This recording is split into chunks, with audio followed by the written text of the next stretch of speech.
pimpinan 7 Maret 2016 ya, dipimpin Pak Wagub, karena Pak Gubernur mengikuti kegiatan hoki di Senayan.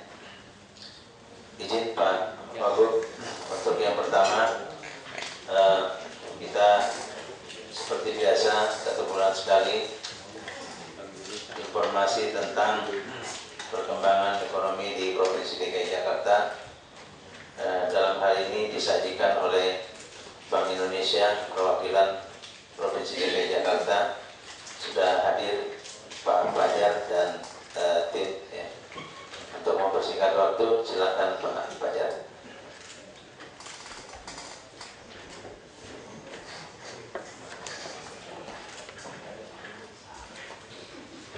Terima kasih yang terhormat Pak Gubernur dan Bapak Wakil Gubernur, Pak Sekda, para pejabat Provinsi DKI Jakarta. Assalamualaikum warahmatullahi wabarakatuh. Salam sejahtera untuk kita semua. Mungkin pertama-tama kami mohon maaf karena Pak Doni juga berhalangan hadir di sini karena harus menghadiri acara lanjutan di kantor pusat. Sesuai undangannya, kami dalam kesempatan ini akan menyampaikan ekonomi terkini, kondisi ekonomi terkini baik dari global, nasional maupun khususnya perkembangan ekonomi DKI Jakarta. Baik, saya mulai. Mungkin tayangan pertama ini adalah menjelaskan mengenai kondisi ekonomi secara keseluruhan dari eksternal sampai domestik. Jadi perkembangan eksternal memang sangat dinamis. Untuk bulan lalu dan bulan ini masih ada perubahan, terutama dari harga minyak yang masih terus turun, dipengaruhi oleh suplai yang masih meningkat dan permintaan dari Cina yang menurun karena ekonomi Cina terus menurun. Lalu juga di sisi kebijakan di negara-negara maju itu dinilai dovish itu kalau di pasar keuangan itu artinya kebijakannya lembut dan tidak diharapkan oleh pasar. Dovish itu mengambil kata dari merpati ya, merpati dovish, jadi lawannya hawkish, itu ulang. Jadi sebenarnya pasar kalau melihat dovish dia komentar, melihat hawkish juga komentar, maunya yang sedang-sedang saja. Yang sekarang ini dinilainya dovish. Jadi kondisi di negara maju kebijakannya dinilai dovish, jadi pasar keuangan itu bergerak ya. Dari kalau negara maju seperti ini, saya investasinya harus kemana ya? Itu perkembangan di pasar keuangan dunia selalu seperti itu. Nanti impact-nya ke pasar keuangan domestik. Nah itu impact-nya ada langsung ke bawah. Jadi yang kebijakan yang dovish tadi, akhirnya investor mencari-cari kemana penempatan investasinya. Umumnya dia cari negara-negara yang berprospek. Jadi kalau lagi negara maju sedang terganggu, dia cari negara berkembang. Dan salah satunya Indonesia. Jadi aliran uang masuk ke Indonesia.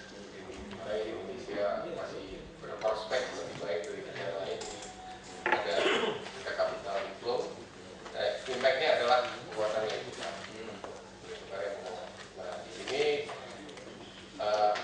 akhirnya nilai tukar menguat, lalu dari harga minyak dampaknya adalah harga BBM di domestik turun, dampaknya ke inflasi yang rendah.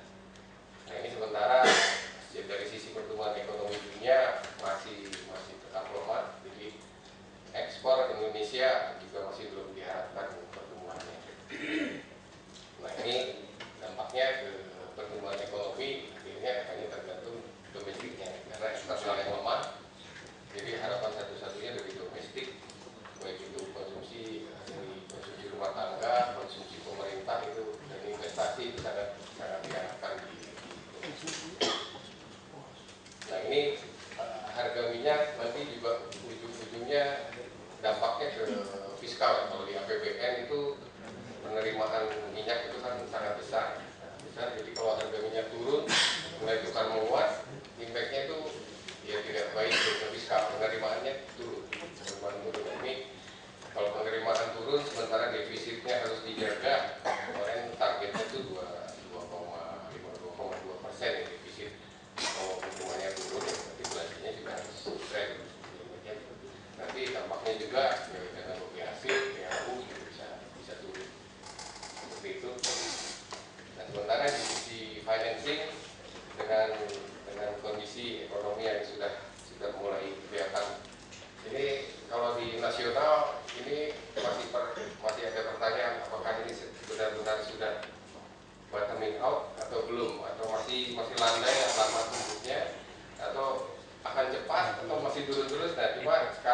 indikasinya turun terusnya sudah hilang, tinggal ke atasnya kapan.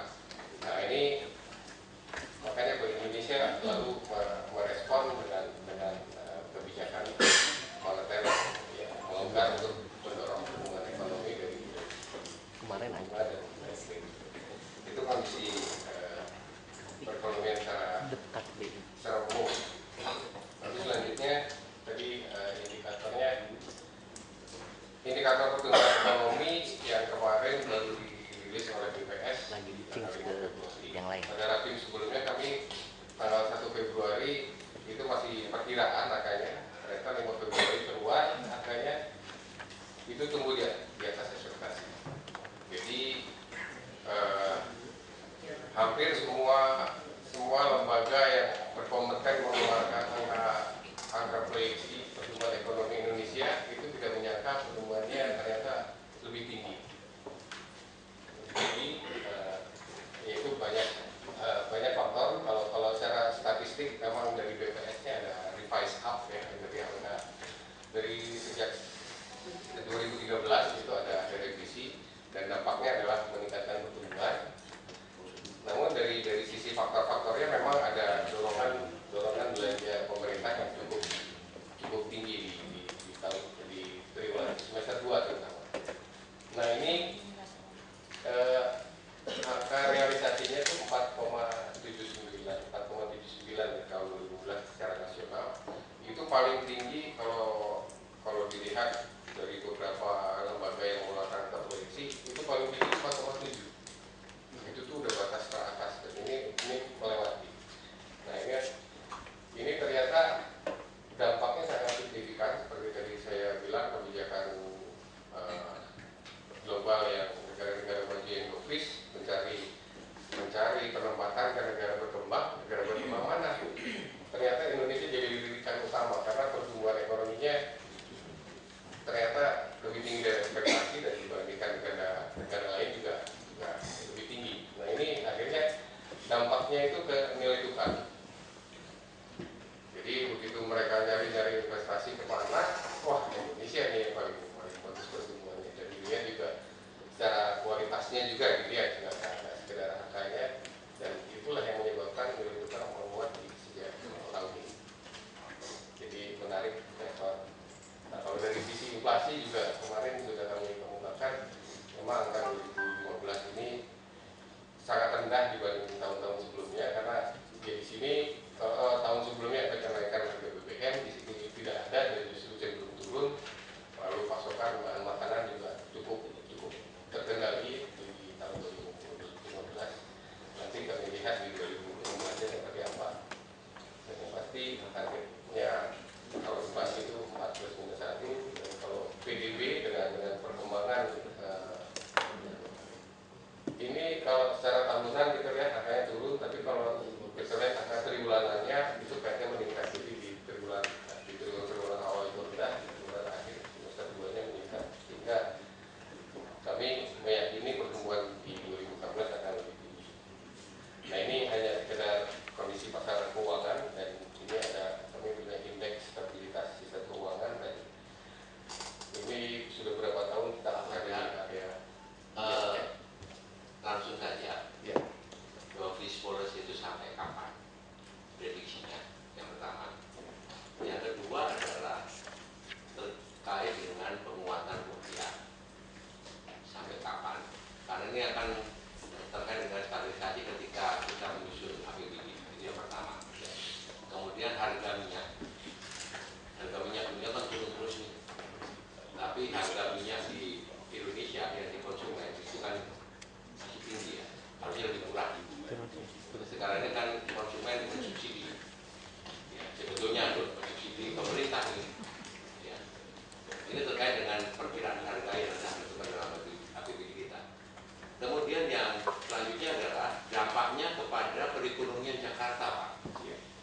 Kita juga harus bisa memprediksi berapa tingkat inflasinya. Kalau tadi yang pertama tadi sudah bisa kita jawab. Ya. Kemudian dampaknya juga pada geliat ekonomi masyarakat ya, di tingkat mikro. Itu bagaimana Pak? Ya.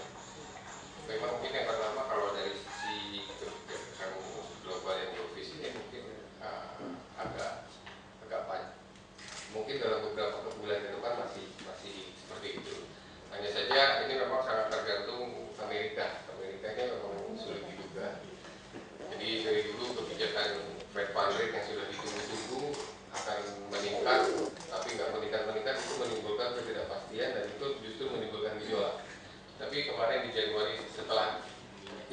meningkat, justru dampaknya tidak baik buat Amerika sendiri akhirnya. Nah inilah yang ditunggu sebenarnya, ini dengan menghadapi seperti ini Amerikanya mau apa? Karena menaikkan Fed rate itu, menaikkan Fed fund rate itu kan salah satu alasannya karena pertumbuhan ekonominya mulai meningkat, inflasinya sudah mulai meningkat, lalu harus diredam dengan peningkatan suku bunga. Tapi dengan perkembangan terakhir ini Amerika pertumbuhannya sudah mulai melambat lagi, nggak sekuat perkiraan semula. Nah ini jadi ada keraguan lagi nih. Yang dikhawatirkan adalah kalau saya tidak bawa ininya ini, jadi kalau begitu ekspektasi pasar itu bahwa Amerika akan menaikkan Fed rate di periode tertentu, semakin tinggi ekspektasi pasar itu Fed fund rate akan naik, semakin tinggi pula ketidakpastiannya. Nah ini kalau muncul ketidakpastian ini akhirnya tergantung investor lagi. Investor kalau sudah tidak pasti larinya itu malah ke Amerika. Jadi balik lagi ke US dollar lagi. Nah itu yang dikhawatirkan. Jadi ini sementara ini masih novis itu masih ragu-ragu ini. Nanti kalau sementara ini belum ada pergeseran nih, kalau nanti saya bisa tampilkan karena belum ada pergeseran Fed fund rate itu akan naik di bulan apa. Sementara ini ekspektasi pasar banyaknya masih di bulan Juni. Cuma nanti mendekati bulan Juni kalau ekspektasinya makin kuat, nah ini justru makin ketidakpastiannya makin tinggi.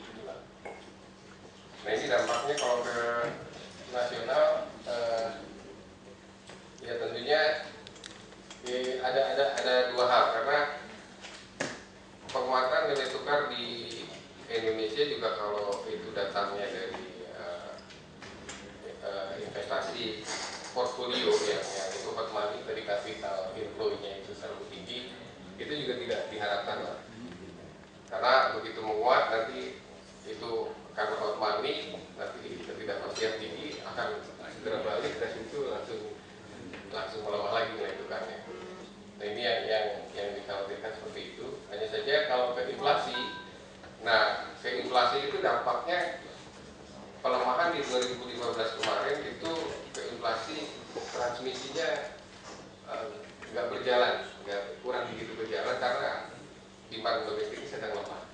Nah ini tadinya ekspektasi kita kalau 2016 ini perekonomian membaik, disitulah saatnya dunia usaha yang selama ini terbebani oleh biaya dari tekanan nilai tukar itu baru mentransmisikannya di 2016 ini. Cuma kalau kondisi nilai tukarnya ini ternyata balik lagi, menguat lagi, ya mereka berpikir-pikir lagi. Jadi dampaknya ke inflasi juga akan membanyak di dalam negeri. Mungkin langsung saja ke dampak terhadap ekonomi nasional. Ya. Kalau ini hanya perkembangan nilai tukar, nah ini ada dibandingkan dengan beberapa negara dari sejak Desember ya, dari akhir tahun lalu sampai sekarang, kemarin dari depan 4 Maret. Kalau nilai tukarnya langsung mungkin ini Japanese yen masih paling apresiatif ya. Ini nomor 2 itu rupiah. Cuma kalau di pasar luar negeri, jadi ini pasar forward ya, hanya saya mau beli nilai tukar bulan depan seharga sekian, terus ada yang menjualnya di bulan depan juga. Ini paling menguat. Jadi ini di pasar luar negeri rupiah itu diperdagangkan harganya seperti ini. Jadi nggak pegang rupiahnya, tapi pasar forward kita jual beli 1 bulan ke depan. Nah ini juga dampaknya karena itu investor masuk dan salah satunya itu menanamkan di saham. Indonesia juga membaik sahamnya, meningkat lagi. Lalu di sisi yield dari government bond itu yieldnya menurun. Jadi karena harganya meningkat dengan upah tetap, yieldnya menurun. Nah, ini kondisi pasar keuangan yang baik.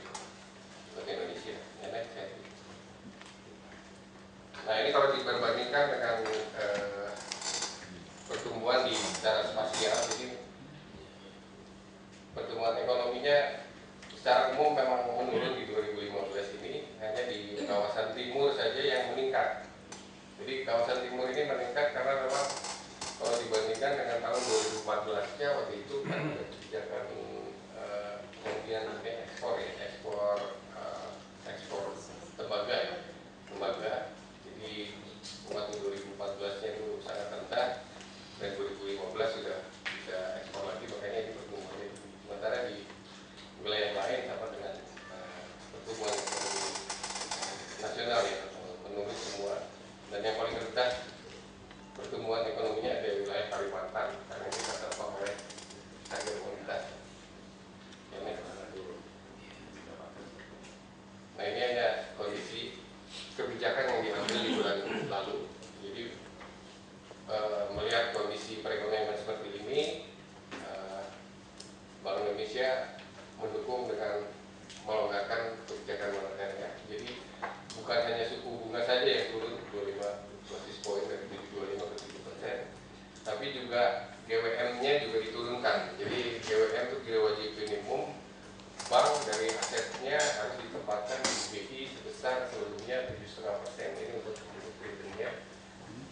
Nah, ini juga sebagai alat kebijakan moneter, karena kalau ingin merem perekonomian, GWM ini dinaikkan sehingga aset bank tidak bisa banyak yang ditahan untuk penyaluran kredit. Nah, ini jadi selain suku bunganya diturunkan, likuiditas bank, cadangan likuiditas bank yang bisa dialirkan untuk kredit juga meningkat. Jadi memang dorongan dari Bank Indonesia ini memang sangat tinggi, karena memang dari sisi kemarin hambatan dari sisi eksternalnya sudah menurun sangat banyak. Next. Nah, ini di DKI Jakarta.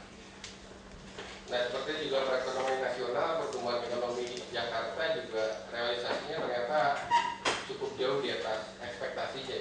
Jadi kalau kita lihat bersama di sini, angka yang biru ini adalah angka pertumbuhan sebelum revisi.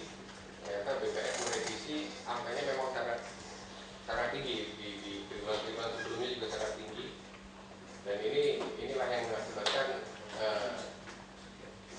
realisasi juga di luar perkiraan kami. Ini kami perkiraannya hanya 5,6 sampai 6%, ternyata realisasinya 6,5%. Jadi itu sangat tinggi sekali. Nah, itu terlepas dari angka statistik, memang pertumbuhan ekonomi Jakarta di triwulan terakhir ini juga dorongan dari besar. Dan yang kedua adalah ada pertumbuhan di sektor keuangan juga ya, sangat besar. Di sektor transportasi juga cukup besar. Next.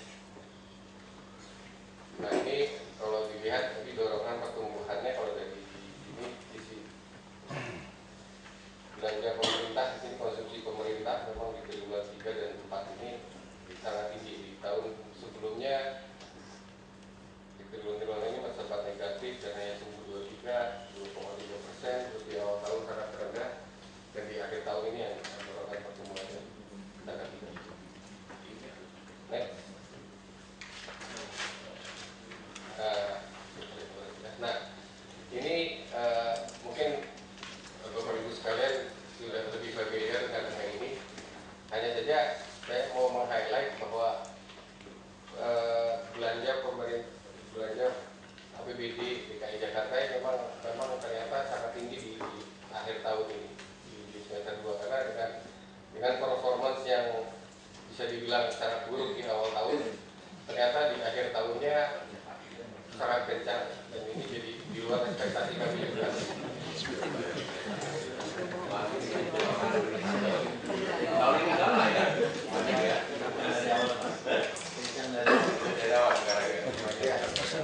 Nah, ini kalau pantauan kami terakhir pertanggal 26 Februari ini sudah sampai 3,9%. Ini lebih baik dari capaian tahun 2014 yang OCP bilang tidak ada masalah ya. Itu sudah hampir sama dengan kinerja di 2013.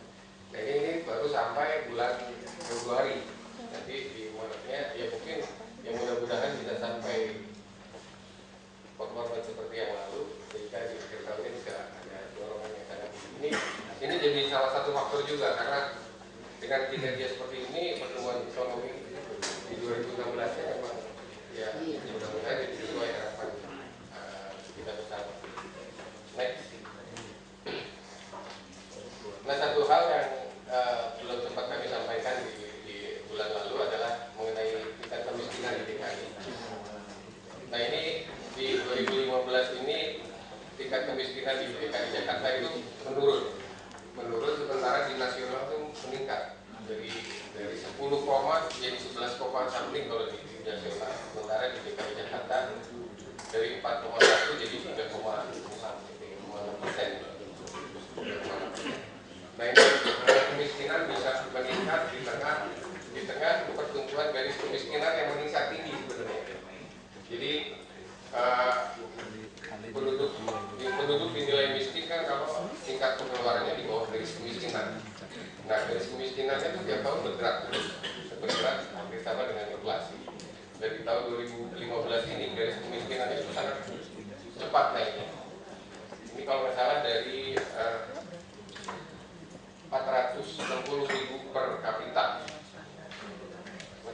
jadi 500.000 lebih sedikit ininya garis kemiskinannya. Nah, ini kan kalau yang tadinya pengeluarannya sedikit terus garis kemiskinan naik, kemiskinannya bertambah. Nah, cuma pengeluaran dari penduduk yang tadinya miskin ini ternyata juga bertambah sehingga malah banyak yang loncat melebihi angka garis kemiskinan tadi, malah di atas 500.000 pengeluaran. Nah, ini salah satu yang mendorong adalah program sosialnya Pemda DKI, karena kami pantau banyak programnya ya, contohnya dari KJS dan KJP, dan kami lihat juga belanja sosialnya itu memang sangat jauh sekali dibandingkan tahun sebelumnya.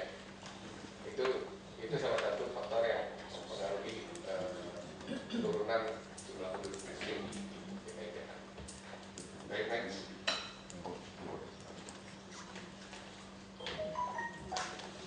Nah, ini kalau prospeknya ya tadi setelah kami sampaikan,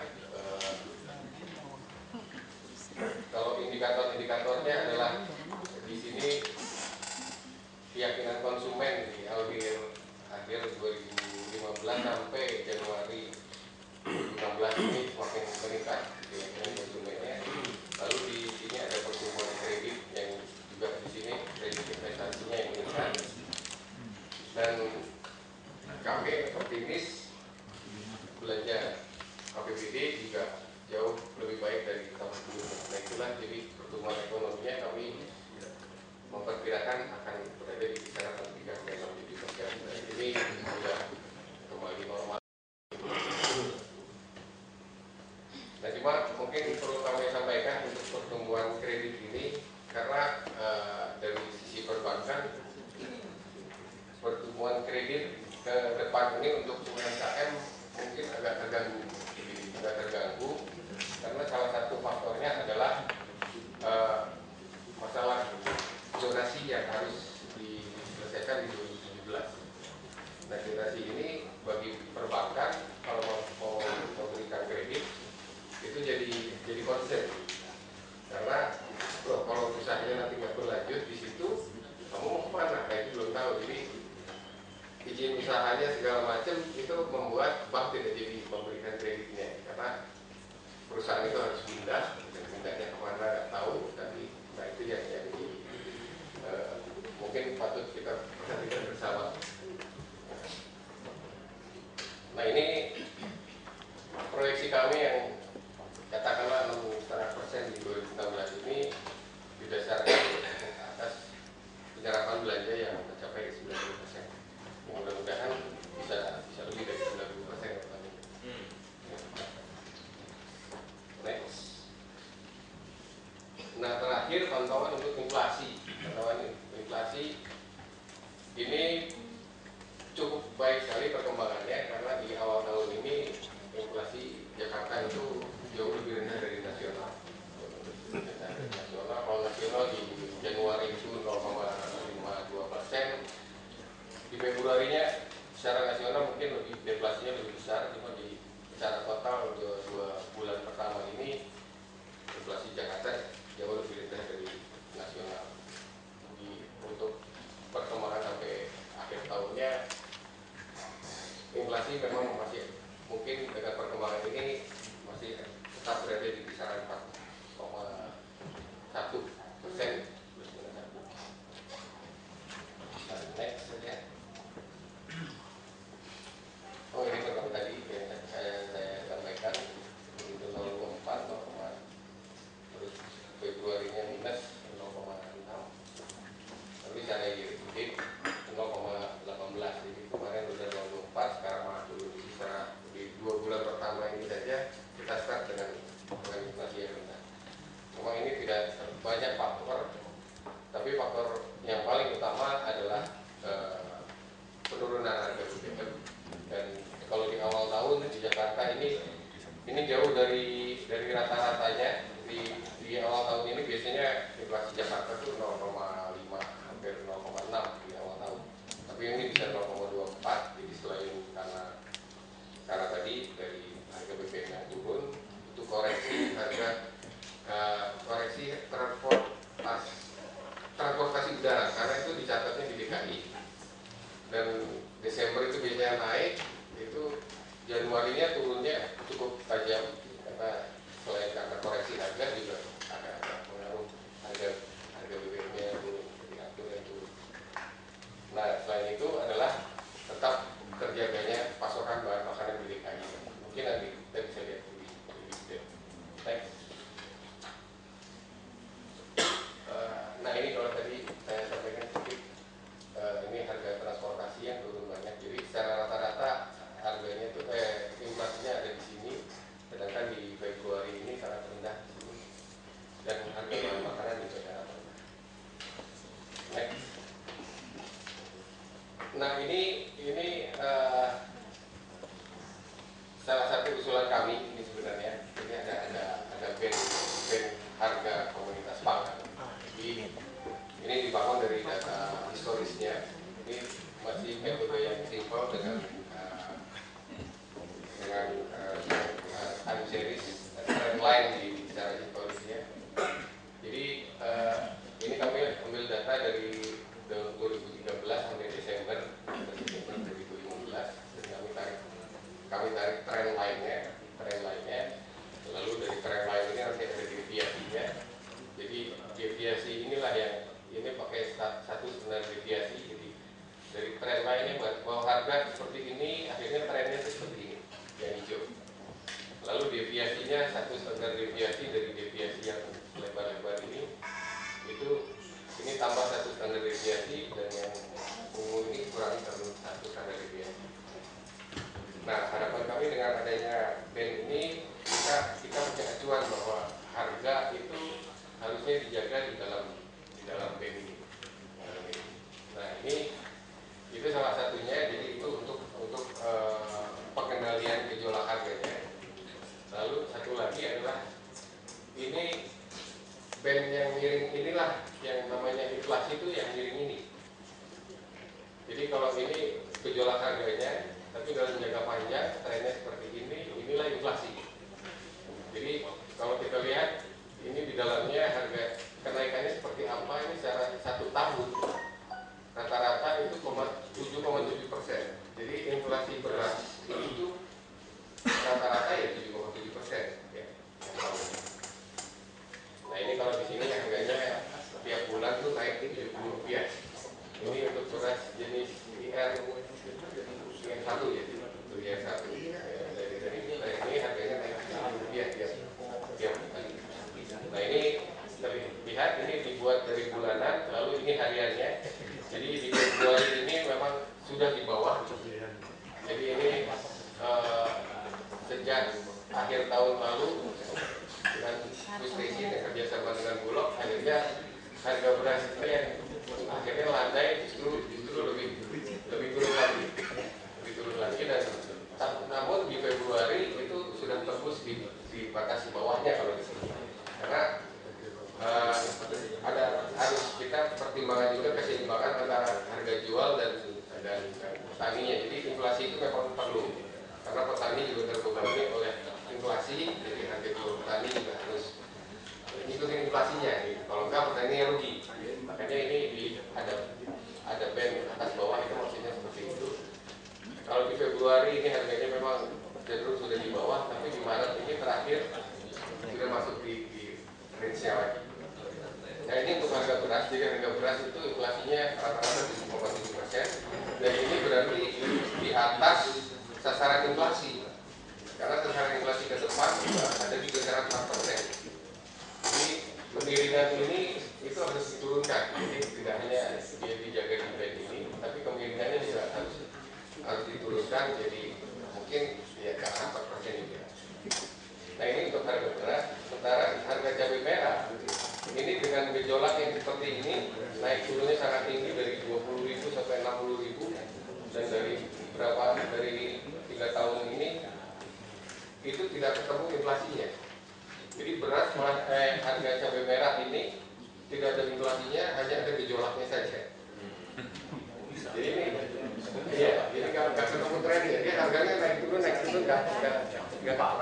ketemu naiknya. Nah ini coba patut diwaspadai, karena di Maret ini sudah lewat BNE, ini udah 40, di atas 42.000 mungkin 1 kilo. Nah ini ada bobotnya lumayan harga ini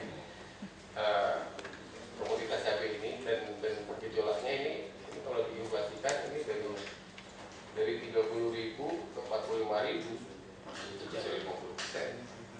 Itu dikali bobotnya ini ke inflasinya harganya, walaupun nantinya mungkin bisa balik lagi ya. Nah ini yang patut diwaspadai, harga cabai merah yang tembus trennya. Lalu ada 2 komoditas lagi sebagai contoh. Nah ini harga daging sapi. Nah ini dengan base seperti ini, harga daging sapi yang sejak bulan Juli itu naik sangat tinggi, itu sudah jauh di atas base. Jadi sampai sekarang harganya masih tetap di atas base-nya. Dan menurut kami ke depan itu masih pantas harga daging sapi ini untuk digiring ke dalam band ya, karena harga jualnya Bu Marina bisa jual di 80-90.000. Jadi sebenarnya masih bisa, harusnya masih bisa di bawah seperti ini, masih di pasarnya ya masih belum begitu menyesuaikan untuk turun lagi. Nah itu untuk daging sapi ternyata inflasinya tidak tinggi kalau rata-rata di sininya ya, kecuali kalau dia naik ini dia di sini dia sangat tinggi naiknya. Cuma kalau dapat dijaga di rata-rata ini ternyata hanya 3,4%. Jadi kenaikan daging sapi itu inflasinya sebenarnya wajar, hanya gejolaknya saja yang sangat mengganggu. Nah ini itu daging sapi masih ada di atas band. Lalu ini daging ayam kemarin sempat naik karena harga pakannya yang tinggi, tapi setelah jagung itu dibuka keran impornya, akhirnya turun juga. Langsungannya ya, solusi kita seperti ini sudah kita lakukan minggu yang lalu. Itu kita akan lakukan kerjasama dengan daerah-daerah lokasi yang surplus pangan, dengan memberikan subsidi transportasi. Oleh sebab itu kita akan bekerja sama Jawa Timur, mereka sudah siap untuk Cipinang, kemudian Dharma Jaya dan Pasar Jaya. Kemudian kerjasamanya juga dengan PT KAI, supaya kita bisa langsung berhubungan dengan produsen. Sekarang ini yang menikmati kan para broker-broker ya. Jadi ini kita potong mata rantai itu, kita langsung ambil. Kalau untuk pangan bekerja sama dengan Bulog, kita bersama dengan Bulog untuk menampung beras dari mereka supaya mereka tidak terikat dengan para perbas itu. Ya, kemudian dengan rampung juga, caranya begitu saya pikir. Karena belum pernah dilakukan selama ini kan DKI kerjasama sama NTT ya, cek ya. Belum.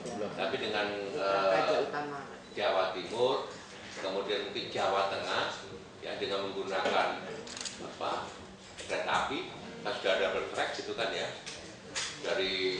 Jawa Timur ke Jakarta, kemudian dari Jakarta ke Jawa Timur, Jawa Tengah, keretanya bawa apa? Kita bisa menjadi penghubung dari Lampung bisa dibawa ke sana, misalnya begitu ya. Iya Pak, betul Pak, kami menyambut baik dari Pak dengan kerjaan dan ini Pak. Selain itu memang caranya seperti itu dan itu pun sudah tertuang di prospek PPID Pak. PPID memang programnya yang bisa dijalankan. Iya, kerjasama antar daerah Pak. Iya. Supaya nggak dimainin sama ini mafia-mafia daging, mafia beras gitu loh Pak. Sedikit-sedikit impor kan gitu kan ya. Dan ini yang terakhir Pak. Yang terakhir ini kami menyampaikan ada pelaksanaan rapat evaluasi kebijakan ekonomi dan keuangan daerah di Batu. Jadi waktu itu mungkin Bapak hadir di Jogja ya Pak. Di Jogja, kalau di Jogja itu dulu di November itu topiknya mengenai pariwisata. Tapi bulan lalu itu ada pelaksanaan di Kupang tanggal 11 sampai 13 Februari. Dan tiap pelaksanaan rapat koordinasi ini adalah ada isu strategisnya yang dibahas. Dan kemarin membahas mengenai sistem logistik untuk ketahanan pangan. Jadi memang kemarin itu dibahas mengenai kereta api, kapal, tol laut segala macam itu juga dibahas. Dan di situ ada isu daerah yang diangkat. Daerah yang diangkat di sini karena di sana di NTT kemarin, jadi kendala sistem logistik laut di kawasan timur Indonesia ini diangkat di situ. Dan untuk agenda selanjutnya rapat ini akan dilaksanakan di Jakarta Pak. Jakarta tanggal 13 Mei. Nah ini topik isu strategisnya sudah ditetapkan.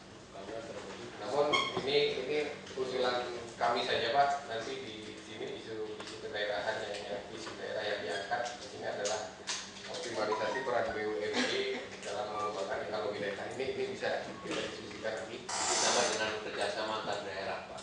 Iya, itu ada di dalamnya Pak. Ya, Ada di pangan Pak. Ya, kerjasama antar daerah di dalam stabilisasi harga pangan dan memperkuat produsen. Karena sekarang ini yang paling lemah posisinya itu para produsen, para petani, para peternak. Sekarang yang jadi ini kan ayam ya, peternak ayam sangat tajam turunnya. Karena mereka juga dilindungi oleh negara, harus negara hadir untuk bisa betul-betul memproteksi yang kecil seperti ini. Ini juga terjadi di hampir semua komoditas Pak. Cabai juga seperti itu. Ketika panen raya harga jatuh. Sekarang tidak ada, barang tidak ada, naikkan musim hujan. Ini di mana pemerintah ketika panen raya berat juga seperti itu. Ya, oleh sebab itu saya usulkan kerjasama antar daerah sebagai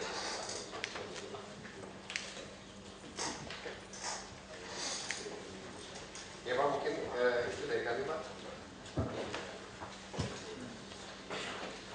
Ya, terima kasih Pak Fajar, Pak Asisten Perekonomian mau kasih tanggapan cukup ya.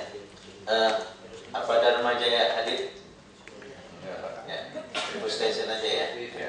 Jadi saya ingatkan Bu Tuti, ini untuk perubahan 2016 Bu Station dan Dharma Jaya ya, yang sampai terlewat di PMP-nya terkait ketahanan pangan ini. Mungkin proposalnya apa segala macam Pak Heru segera ya, timnya dimintakan ya, jangan sampai nanti telat lagi. Baik, terima kasih Pak Fajar dan tim Pak atas kehadirannya. Terima kasih ya. Assalamualaikum warahmatullahi wabarakatuh.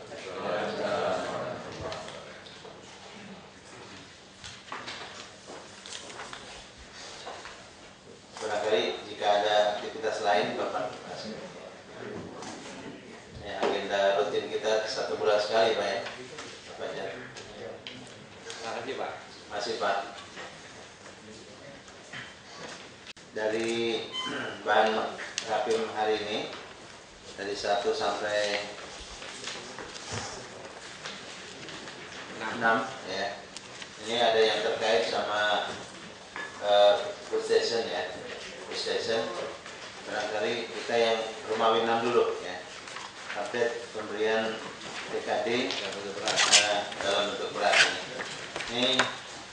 Asisten pemerintahan, ada BKD, ada Dinas Kelautan Perikanan. Ini siapa yang mau paparan? Kelautan dulu ya. Ini idenya dari mana nih Pak? Dulu kan kita sudah pernah ada beras ya, buat DKI. Kemudian di lapangan dijual terus nih sama pegawai kita. Bahkan jualnya bukan sebulan Pak, ada yang 10 bulan sekaligus dijual. Nah, ini kenapa balik beras lagi? Idenya seperti apa? Silakan. Terima kasih Pak Sekda, Bapak-Bapak yang saya hormati, Bapak-Bapak beserta rasim yang saya hormati. Izinkan kami dari Dinas Kelautan Pertanian dan Ketahanan Pangan mencoba memaparkan rencana penyediaan beras untuk PNS DKI Jakarta. Lanjut. Ini dasar hukum yang kami gunakan adalah Undang-Undang 18 tahun 2012 tentang pangan, Pak. Di situ kita, terutama pemerintah daerah, juga diwajibkan untuk membantu menjaga stabilitas harga, stok, dan lain-lainnya terhadap produk pangan, diantaranya adalah beras. Nah, tujuan kami kemarin, kami bekerja sama dengan food station dan juga Bank DKI dan BKD. Kami ingin memberikan pangan, dalam hal ini beras, yang berkualitas baik untuk menghapus citra sebagaimana yang Bapak sampaikan tadi, bahwa kita selama ini pegawai negeri selalu diberi beras berkutu, beras yang bau dan lain-lainnya, sehingga kita ingin mengubah citra itu.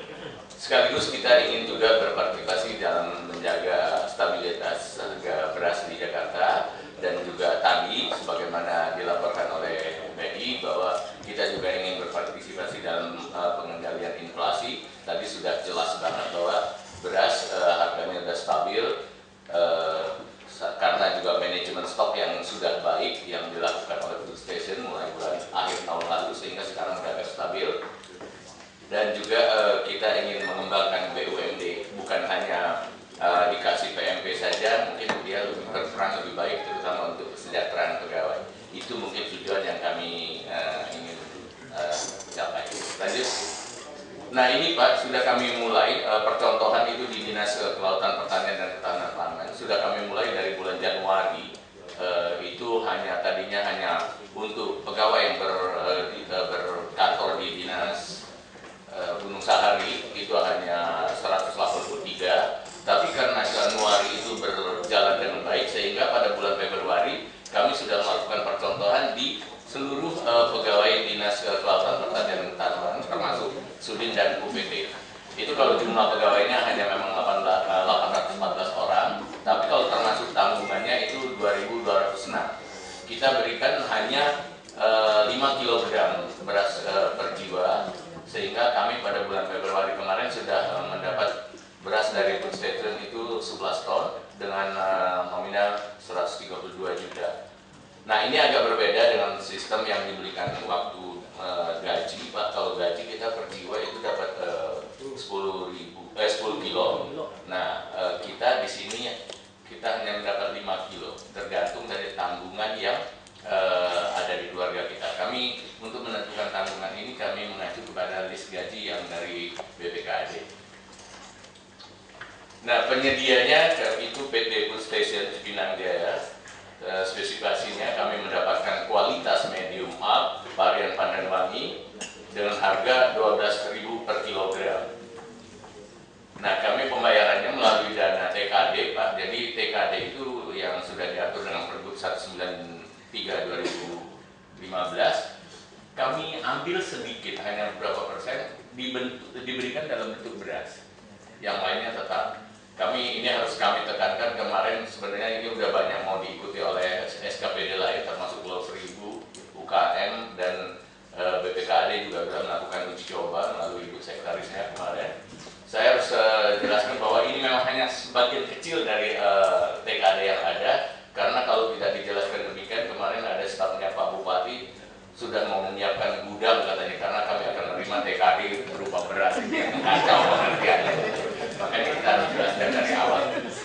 Lanjut. Nah ini contoh yang kami terima Pak, beras ini juga kemasannya sangat baik, dikemas dalam 5 kg pandan wangi, dan ada yang menggembirakan kami, Direktur Utama Food Station sudah memberikan garansi kalau ada komplain, kalau ada apa yang kualitasnya kurang baik atau lebih mahal dari apa yang dijual oleh Food Station, kami akan ganti. Jadi ini suatu yang ini juga membanggakan dari staff kami di. Lanjut. Nah, ini kami karena melihat di DKCKP sudah berjalan baik, Pak, kami mengusulkan ini dilakukan untuk seluruh pegawai DKI. Estimasi jumlah beras dan biaya, kalau untuk pegawai DKI, kami mengambil data dari BKD, jumlah PNS itu ada 69.054 orang, dengan tanggungannya 207.000 orang. Kalau kita butuhkan 5 kg, sehingga kita 1 bulan itu akan membeli 1.000 ton dari Food Station dengan nominal 12 miliar per bulan. Nah ini yang kami usulkan. Mudah-mudahan ini nanti kalau tentu ada beberapa metode yang kami sampaikan. Lanjut. Nah kalau kita akan menerapkan tadi pemberian beras kepada seluruh pegawai DKI, ada 2 opsi yang kami akan usulkan. Yang pertama mandatori, yaitu seluruh PNS di DKI Jakarta diberikan beras melalui TKD, tapi dengan catatan ini kita harus merubah sedikit Pergub 193 yang sebenarnya saat ini juga sudah dikoordinir oleh BKD beberapa kali didapatkan. Nah opsionalnya ada hanya PNS yang berminat, ini sukarela, seperti kami kemarin mengajukan pernyataan bahwa mereka bersedia dipotong sedikit TKD-nya diberikan dalam bentuk beras. Itu yang harus kita persiapkan. Ada beberapa kelemahan dan kelebihannya, mungkin ini bisa dibahas di rapat teknis. Lanjut.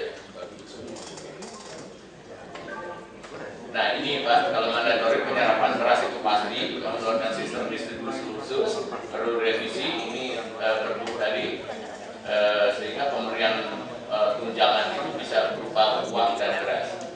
Opsional, ini penyerapannya memang tidak tentu, tergantung orang yang berminat, menggunakan sistem perdagangan biasa dan menggunakan surat edaran dari Pak Gub atau Pak Sekda. Lanjut. Nah ini Pak, saya hanya memberikan gambaran kepada bapak-bapak dan ibu-ibu perbandingan jumlah TKD yang akan diterima dalam bentuk uang dan beras itu. Untuk beras itu hanya kecil sekali dari TKD. Saya hanya mulai dari eselon 2, Pak, kita rata-rata sekitar 57. Saya kemarin tidak berani memasukkan eselon 1 karena begitu eselon 1 kita masukkan ini garisnya hilang, Pak. Jadi nggak ada pengaruh sebenarnya kalau kita pakai beras. Jadi sehingga eselon 2 saja yang itu pun hanya berkisar tanggungannya hanya 1 orang, misalnya istri saja itu hanya 0,21% yang dipotong untuk beras itu.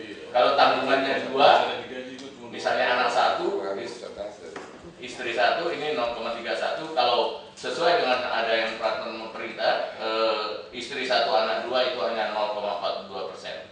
Nah ini untuk DFU atau staf yang terendah itu untuk ini berkisar antara 1,5% dan 3,1%. Jadi kecil sekali kalau dibandingkan dengan jumlah TKD yang mereka terima. Karena kami mendapatkan data kemarin untuk PNS yang terendah itu mendapatkan Rp7.740.000 per bulan.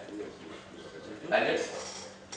Nah, untuk pendistribusiannya, Pak, kami kemarin ya. Ini teman-teman kepala SKPD, para asisten semua, tolong dicermati, supaya nanti kita bawa dalam rapat yang lebih detail lagi. Ya memang kecil Pak presentasinya, tapi persoalannya banyak ini gitu. Misalnya TKD-nya sudah minus bisa terjadi. Ada sudah jadi ini semua, sudah dipertanggungkan semua gitu. Kenapa Bang TKD teman-teman kita kalau telat itu saldonya minus, ya. Udah banyak minus. Itu baru beras kecil, temannya beras itu kan banyak, perlu cabai, perlu daging, perlu apa gitu kan, mau beli baju seragam baru lagi kan itu, seragam baru itu beban semua. Jadi itu juga tadi mungkin kalimat diberikan juga, ini kan bukan soal diberikan gitu. Ya, ini kan kita jual beli ini Pak jadinya. Jual beli Pak kalau ini karena TKD seperti ini. Jadi ini nanti panjang Pak diskusinya dengan dinas. Ya, Pak Sek, sebaiknya memang dikaji secara lebih detail tentang kemungkinan karena persoalannya tidak sesederhana apa yang disampaikan di sini. Satu menyangkut masalah kualitas tadi jaminan pertama, kedua mungkin bagus ya, dan masing-masing kepala keluarga juga mempunyai standar yang berbeda-beda. Ada yang konsumsi beras yang premium, ya kalau nggak premium dia nggak mau Pak. Ada juga yang medium down bawah, kan gitu kan? Sehingga kalau dipatok harga 12.000 itu nanti mereka teriak-teriak nih, sebagian teriak, sebagian senang, gitu kan? Yang kedua tentang distribusinya, ya. Kepastian distribusi, apakah dia mengambil di kantong atau langsung di Ini sampai tadi Pak baru mau dijelaskan. nah kan gitu Pak, distribusi. Ya. Yang kedua masalah kebutuhan perkataan. Yang ketiga tadi TKD-nya itu lancar nggak? Minus atau surplus gitu loh. Karena banyak, ini pegawai kita ini hebat nih, sudah dengar seperti itu, TKD juga belum tentu, waktu itu masih kita mencari bentuk, format gitu ya, udah ambil kredit semua tuh. Ya betul loh, ini macam-macam kreditnya. Dan yang saya kadang-kadang prihatin, ya, jumlah kredit angsuran yang dia tanggung itu lebih besar daripada gaji dan TKD-nya itu terjadi tuh Pak. Nah, ini yang membuka peluang untuk korupsi itu Pak. Ini membuka peluang untuk korupsi. Mungkin di DKI ini 90% ya pegawai kita itu punya hutang di bank dengan agunan SK kepegawaian sekolahnya semua. Jadi Pak Gajah, saya pikir ini perlu dikaji betul Pak kesiapan kita. Kalaupun kita ya itu harus juga menguntungkan para petani-petani daerah yang sekarang surplus. Saya dicurhati Bupati Kulon Progo gitu ya, dimana ini berasnya surplus banget, APBD dia tidak bisa membeli beras petani yang bagus-bagus itu, sehingga masuk laparan tadi tempura itu tebasan itu tebas, petani jerit Pak. Ya. Alih fungsi lahan pertanian menjadi industri menjadi macam-macam itu karena petani sudah tidak mampu lagi hidup dari sektor pertanian, ini berbahaya juga.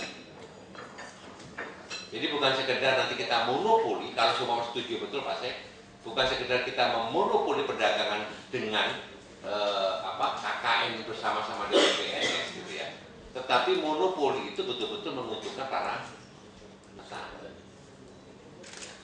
Kemudian untuk BUMD misalnya ya, food station ya. Sekarang ini kan tergantung kepada PNP kan gitu kan. Kalau saya usulkan ke depan, itu pinjam aja di Bank DKI dengan bunga khusus, supaya ada kewajiban bagi mereka untuk bertanggung jawab. Bisa Bank DKI kemudian kasih bunga 7%, bisa diganti irit. Kenapa memang? Atau 7,5%. Ya kalau Bank DKI, bank kita sendiri, punya kita sendiri, kemudian bekerja sama dengan BUMD dan ngasih bunga yang jauh lebih tinggi dari bank swasta, ini bukan banknya DKI. Ya nggak Pak? Ya Pak, nah begitu Pak. Harusnya Bank DKI itu ya arahnya membantu seperti ini, membantu rakyat Jakarta, bukan menjadi bank korporat, bantu pengusaha besar-besar, bantu BUMD, bukan hanya Bocipinang, tapi pasar Jaya, Dharma Jaya, kemudian Nah ini aku Pak Heru ya Pak. Pak Heru nyontoh loh Pak Heru. Iya toh, seperti itu. Sehingga betul-betul bisnis itu bisnis. Kelemahannya kalau sudah PMP tidak ada kewajiban bagi dia untuk mempertanggungjawabkan PMP itu. Sudah hilang-hilang aja, PMP aja kan, pernyataan pada pemerintah kan tidak ada tanggung jawab yang ketat ya dengan kaidah-kaidah perbankan aja. Nah seperti ini juga. Ya. Kalau kita seperti ini ya, tetap bisnis tetapi menguntungkan mereka yang kecil. Saya sebetulnya ingin Pak Heru ya sama teman-teman nanti saya ingin ketemu sama direksi lah ya, sama komisaris merubah mindset ini loh. Ya. Kita bank punya Pak, BUMD kita kan luar biasa Pak. Bank punya, pasar punya, ya dong, pasar beras ada, pasar basah ada, daging ada, sinerginya ini yang, ya toh, konstruksi ada. Bagaimana memperkuat kita punya BUMD supaya betul-betul profesional betul. Sehingga kita tidak selalu nanti tiap tahun berkelahi terus ya dengan kantor belakang. Ini kan dengan BUMD Pak. Kok sampai meluas ke sana? Tidak apa-apa ini. Nanti kaji betul ya secara serius ya Pak ya. Iya, itu Pak. Iya. Lanjutkan. Saya lanjutkan sedikit ya tadi sudah dibahas. Ini rencana pendistribusian apa yang hanya hal ini kita dapat laksanakan. Kalau kami yang sudah jalan kemarin itu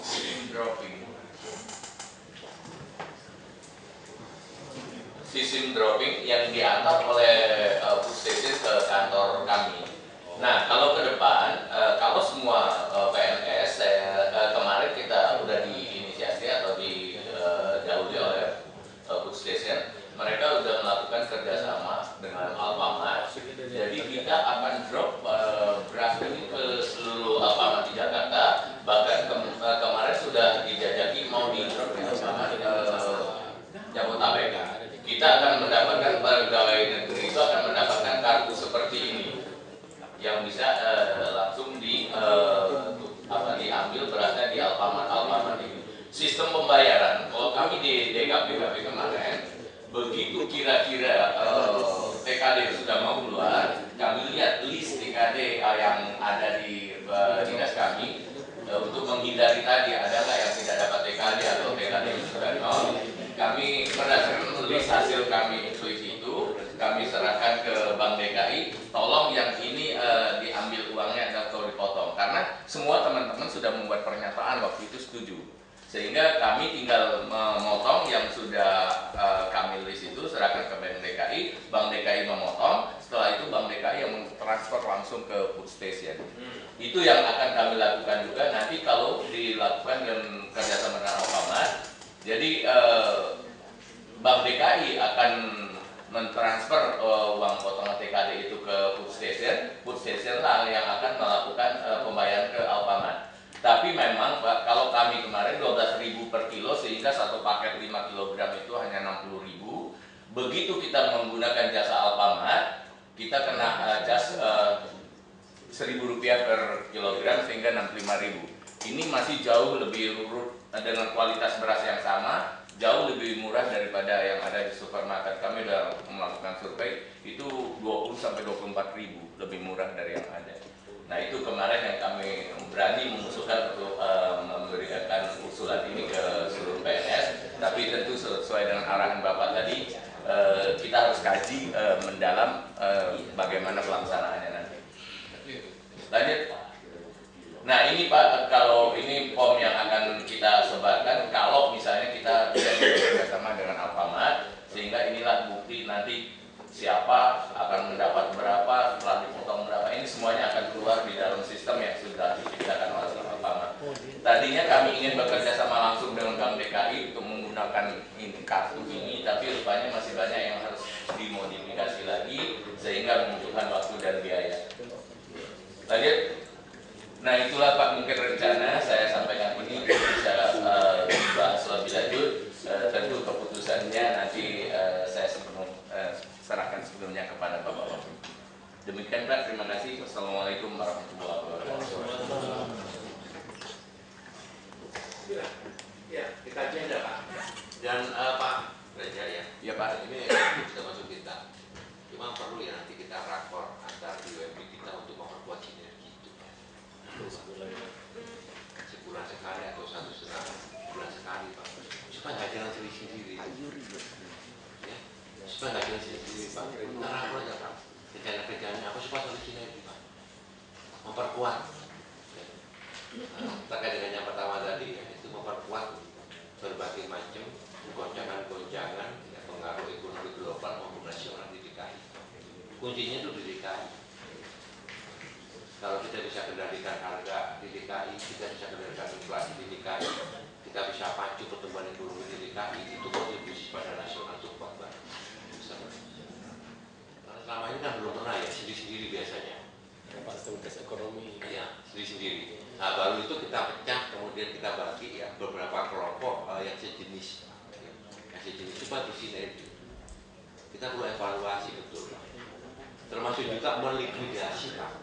Beberapa BUMD sudah nggak efektif Pak. Misalnya apa yang nggak efektif Pak? Itu adalah transaksi ya. Apalagi banyak banget. Itu dihapus saja Pak supaya tidak menjadi apa namanya evaluasi dari Kemendagri dan BPK. Nah, itu dihapus saja dari likuidasi Pak. Termasuk kalau kita punya saham di mana aja yang nggak ada hasilnya malah minus semua, itu rugi semua Pak. Termasuk yang Jakarta. Jakarta Pak. Kamera. Oh iya, yang punya G-Expo ya. Ya. Jadi G-Expo 18% ya. Nah, hal seperti ini perlu kita evaluasi betul Pak ya. Di dalam nanti rakor BUMD Pak, diundang aja mereka Pak semua. Ya. Kalau kita lu bisa, kita nggak usah jual aja. Jual nggak laku juga itu ya. Saham-saham gitu laku nggak Pak? Nggak laku ya. Hapus aja kalau itu laku nggak Pak? Oh masih laku. Nilainya berapa terserahkan gitu kan? Gitu Pak saya pikir. Terima kasih Pak Wagub. Terkait dengan beras, barangkali Gus Desa ada yang mau disampaikan? Silakan Pak. Iya Pak, monggo Pak. Ini Pak, ini Pak. Nanti ada punya ulang ya. Ibu. Ya.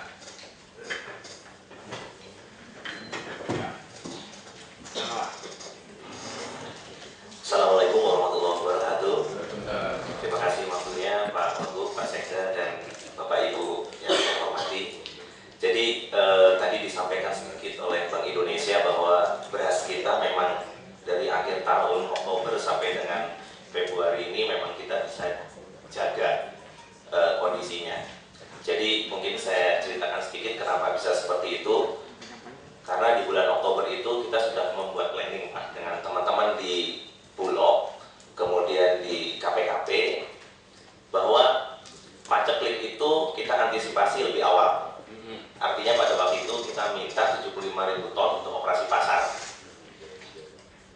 Dalam realisasinya sampai dengan hari ini kita baru mengambil sekitar 15.000 ton. Tapi itu sangat efektif karena bisa mempengaruhi Cipinang Pak Wagub. Kemudian pada waktu itu kita sampaikan kalau beras ini bisa sepanjang tahun hadir di Jakarta dengan harga yang baik, artinya kita masuk ke market intervensi mulai dari pasar modern. Jadi kita sekarang sudah ada di Indomaret, kemudian di Indogrosir, di Ramayana. Bulan depan kita sudah masuk ke Lotemat, 2 minggu lagi akan ke Hero Group. Kemudian tradisional market juga kita sudah siapkan. Artinya beras kita sebar sebanyak-banyaknya ke Jakarta dengan harga yang baik. Kemudian teman-teman Bulog juga memberikan raskin yang kira-kira 3.600 ton ya setiap bulan. Itu juga sudah start, saya sudah laporkan juga ke Tapem dan Kesos bahwa Februari sudah dijalankan. Artinya beras yang untuk operasi pasar sudah diberikan, beras raskin diberikan. Nah, karena saya melihat pentingnya beras ini kita jaga harganya Pak, salah satunya memang masuk ke teman-teman di Pemprov. Itu pun food station hanya mengambil margin 100 rupiah, 50 rupiah demi untuk stabilisasi harga. Jadi itu mungkin yang kami sampaikan. Kalau mengenai paceklik ini saya rasa sudah akan berakhir di bulan depan. Jadi saat ini operasi pasar kita stop karena kita dukung petani, Pak. Kita dukung petani. Kemudian Pak Wagub juga sudah memberikan arahan kemarin waktu kita ke Jawa Timur. Sebenarnya B2B kita sudah jalankan, Pak. Tapi kalau diperkuat dengan B2G akan lebih baik. Jadi kita sudah ambil dari Ngawi, Mojokerto, saat ini kita sudah ambil, Pak. Baik, demikian Pak yang bisa saya update. Terima kasih. Kita ngambil lebih banyak aja Pak nanti Pak. Ya. Dengan G2G ya. Kemudian bukannya B2B tapi juga dengan PT KAI Pak. Sehingga kita bisa memotong biaya transportasinya ini Pak. Selama ini kan transportasinya pakai truk lebih gede itu Pak. Ya. Dan itu banyak sekali pengeluarannya. Di Jawa Timur istilah tuh setiap masuk kota ada mel-melan itu loh Pak. Ditarik duit 5.000, 10.000, ya masuk itu besar sekali, belum nanti risikonya. Ya. Sehingga mungkin ini sebentar lagi kan puasa nih. Ini harus kita antisipasi betul Pak. Bahwa kita lihat sejarah ya, rezim itu bisa tumbang karena tidak bisa kendalikan harga pangan terutama beras. Maka beras ini mendapatkan politik khusus dari kita, politik berasan. Ketika orang sudah tidak mampu lagi beli beras karena mahal sekali, ya, maka itu bahaya di sini.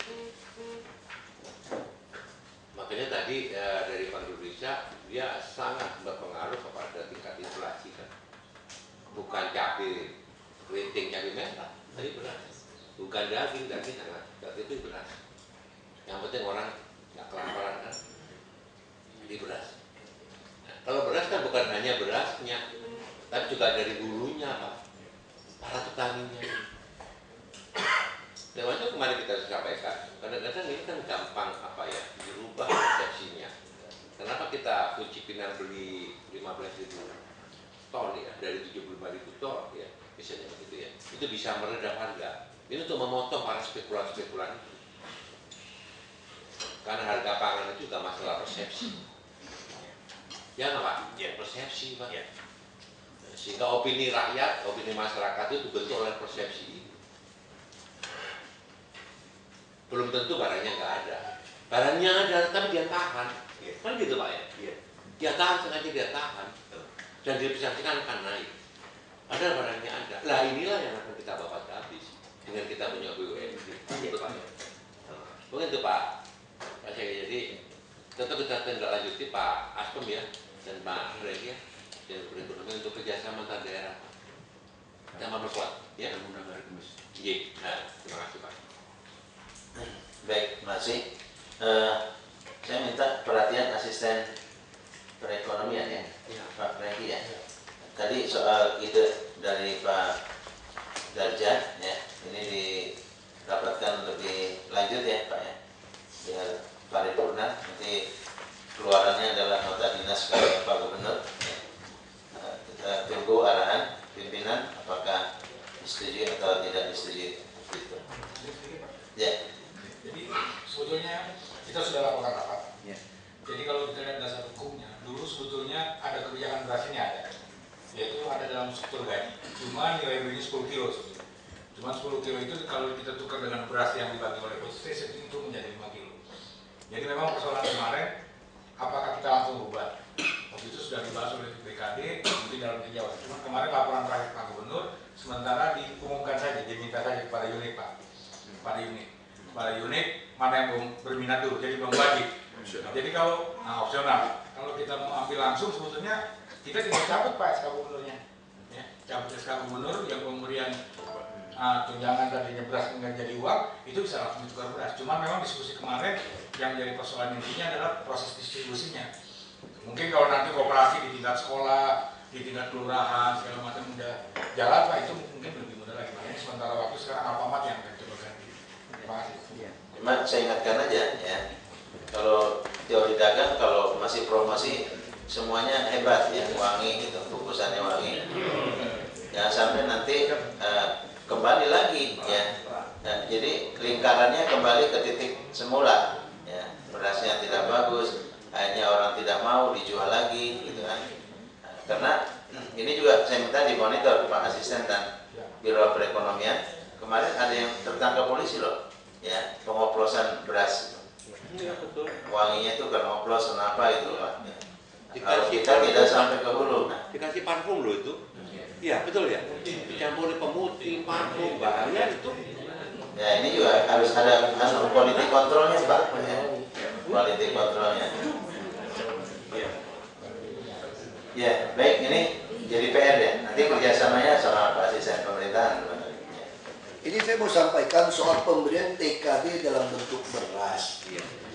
Jadi gini loh Bapak Ibu harus mengerti konsep pikiran saya yang akan kita bawa kembali ke nasional. Kenapa zaman Belanda saya sampaikan tidak terjadi inflasi harga beras, tidak ada operasi pasar, karena hampir semua pegawai tidak pernah beli beras di pasar. Yang ada jual beras sisa. Karena beras yang dibeli oleh Belanda untuk PT Timah dulu itu lebih murah. Kemudian waktu Belanda pergi terjadilah kekacauan. Kekacauannya kenapa? Tukang berasnya korupsi, beli beras jelek, nimbangnya korupsi. Karena dulu datangnya satu karung gede, bahan karung berasnya bagus dulu. Dan bahan yang boni. Nimbang, tukang nimbangnya juga bohong. Lama-lama pensiunan semua. Kakek saya sekarang sampai hari ini kakek nenek saya masih makan uang pensiun PT Timah. Karena beliau itu pegawai PT Timah. Sampai sekarang masih terima pensiun Timah. Tapi hasil terima berapa? 2.000. Kenapa? Dulu semua pensiunan sepakat. Dia kayak ada asosiasi perkumpulan nih. Kakek saya temannya banyak pensiunan, makanya waktu kakek saya buka toko langsung hebat ya. Semua teman-temannya ambil hutang sama dia. Toko baru buka nih, teman kerja kok pegawai, semua ngambil sama kakek saya. Makanya pelangganan banyak. Jadi saya ikutin dia kecil. Lalu semua sepakat, kurang ajar. Beras di toko kamu lebih bagus, lebih murah. Buat apa kita ambil beras susah mikul, capek lagi. Mulailah semua minta mentahnya. Karena minta mentahnya, permintaan lebih tinggi, mulailah naik harga beras. Sekarang pensiunan itu nggak bisa beli beras Pak. Karena nggak pernah nyesuaiin, ini lebih baik. Nah, sekarang untuk apa di kita? Orang Jakarta nggak butuh sebetulnya. Saya pengennya jadi nasional, balik lagi. Sekarang TKD kita disuruh beli beras berapa persen sih? Paling 3,5%. Berapa persen? 0,21% keterlaluan, 0,31%. Ini dari TKD Anda loh. Cuma 3,1% paling tinggi. Dan harga beras ini saya bilang, saya juga bilang sama Food Station, saya nggak mau berasnya dibuat khusus. Berasnya harus sama yang kamu jual di Indomaret atau supermarket. Jadi bungkusnya pun nggak pakai timbang, udah langsung merek Anda. Kan berapa sih pembeli beras di kita? Dikit. Yang jual lain lebih besar. Kalau dia nggak bagus, nggak lebih murah, kita boleh tolak. Ini yang saya maksud gitu loh Pak. Jadi saya kira keluarkan pergub aja. TKD kan hak saya kan. Ini beras di pasaran 16.000, kan jual 12.000. Saya saja makan beras ini loh. Saya betul-betul bukan dikasih spesial, kita ambil, betul-betul ambil di toko sembarangan di rumah. Kan dia mau jualan. Pandan wangi dia masih jualan. Nojo lele, semua harus sama. Kalau zaman dulu kalau datang beras ramai-ramai baru ngisi, saya nggak mau. Ini betul-betul sudah harus. Jadi ibaratnya Bapak Ibu dulu beli ke supermarket, sekarang dapat diskon, bawa berat dikit lah, cuma 3 kilo, 5 kilo gitu loh. Nah ini untuk mengurangi Jakarta ini ke depan, saya harap nanti kementerian lain ikut, nggak mesti beli beras kita, bisa beli beras lain, Bulog. Ini operasi pasar Bulog mau stok, Pak Sekda siapin surat, saya minta operasi pasar nggak boleh stok. Soal panen petani, bikin surat ke Bulog. Jadi tanya sama staf saya, kita mesti sebutin hasil BI, bisa nahan inflasi beras. Kita minta Bulog terus tembusin ke Presiden dan ke Bank Gubernur BI, menyampaikan bahwa kita mau lakukan operasi pasar. Bulog juga gak semua orang baik di dalam. Saya kenal betul tuh permainan di Bulog, beli beras seperti apa. Ya pasti orang gak suka sama kita, tapi kan hasilnya kelihatan untuk nahan beras. Ya udah, TKD itu paksa aja Pak. Nggak ada nilainya kok Pak, beras kayak DKP gitu buat kita sebetulnya. Tapi ini buat pasar takut sama kita. Tinggal ambil aja berapa kilo. Itu persis di zaman Belanda. Orang yang mau makan beras, jual beras tuh. Dia jual ke saudaranya lebih murah, langsung harga beras turun. Jadi target saya bukan mau nyusahin Bapak Ibu, target saya pengen permintaan beras di Jakarta berkurang karena kita supply dengan subsidi ini. Termasuk di kantor lurah, kita terus operasi pasar. Nah terus beras orang miskin, Pak Wali Kota, raskin. Itu banyak kelurahan bohong juga. Jadi saya sudah cek di lapangan, jumlah orang raskin tidak sebanyak itu, dia naikin supaya teman-teman bisa dapat beras murah 1.600. Apalagi beras sekarang cukup lumayan. Jadi jumlah yang beli itu atau data dia nggak kasih tahu yang mau beli, ini pasti ada oknum yang mainin itu beras. Sekarang kita periksa takut ditumpuk di kelurahan, bilang nggak laku. Selalu bilang nggak cukup. Sekarang cukup kenapa nggak dijual yang baik? Ini juga satu permainan. Jadi tolong kita lapangan banyak orang ini. Orang bisa SMS saya juga turunkan tim. Ini anak magang mau terima lagi kita nih, masuk lagi nih, mungkin 30-40 nih. Tahun ini akan terima 2 gelombang anak magang. Ini anak magang cerdas-cerdas semua, lebih pintar dari kita saya pikir rata-rata. Ada S2, ada S3, ada yang mau kuliah di Cambridge. Wah ini pintar-pintar semua nih anak-anak ini. Udah baru lagi kan? Dan punya dedikasi lagi, punya semangat lagi. Dan mereka tuh kita nggak gaji loh Pak, cuma kasih transport loh Pak. Dan mereka berhenti deh perusahaan-perusahaan mereka. Makanya saya bilang ini situasi berubah Jakarta ini sekarang. Semangat ini yang kita harus manfaatkan. Ini Romawi 2 sekarang. Ya. Progres pembayaran honorer pegawai PPSU dan PHL. Ini yang mau paparan Pak Asisten Keuangan dan Administrasi. Silakan Pak Asisten. Nanti didukung BPKD dan teman-teman terkait lain.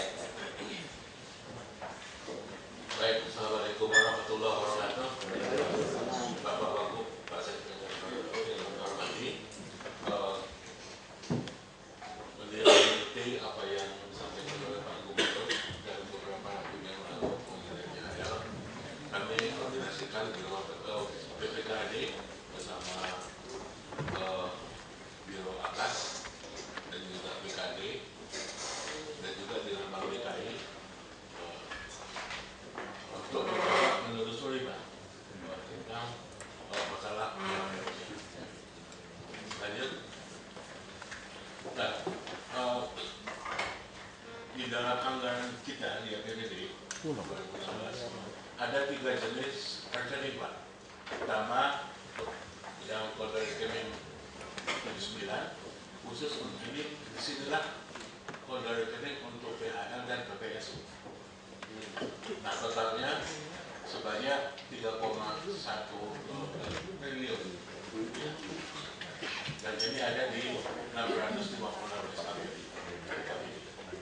Kemudian ada rekening 27.01 itu yang saya lagi. Totalnya 622 sekian M. Ada di 615 SKPD UAPD.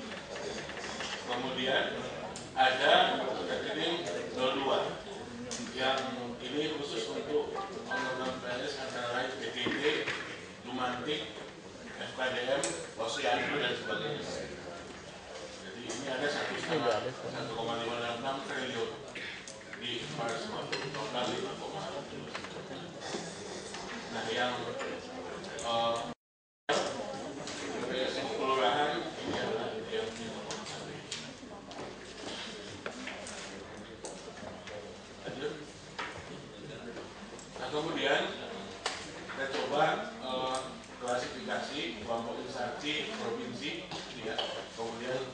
beberapa kabupaten, BUD Kesehatan, UKPD, Puskesmas dan Togane. Kemudian UPT, kecamatan dan kecamatan. Nah ini semua alokasi gaji non PNS total 2,2 ini yang pada bulan Februari sudah direalisasikan. Masing-masing sudah merealisasikan. Lanjut. Jadi kemudian contoh 10 SKPD dengan pagu terbesar dan sudah merealisasikan semua PHL. Dinas Pendidikan di siapa ini ya? Guru, Pak. Yang Ada sekolah. tenaga kontrak itu ya?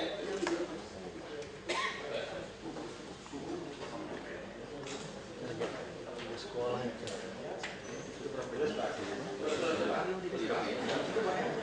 Yang banyak tidak terbayar itu di mana Pak Justin? Dan apa kendalanya gitu loh Pak? Yang banyak tidak terbayar tepat waktu itu di mana kasusnya dan apa kendalanya? Ada Pak. Iya makanya.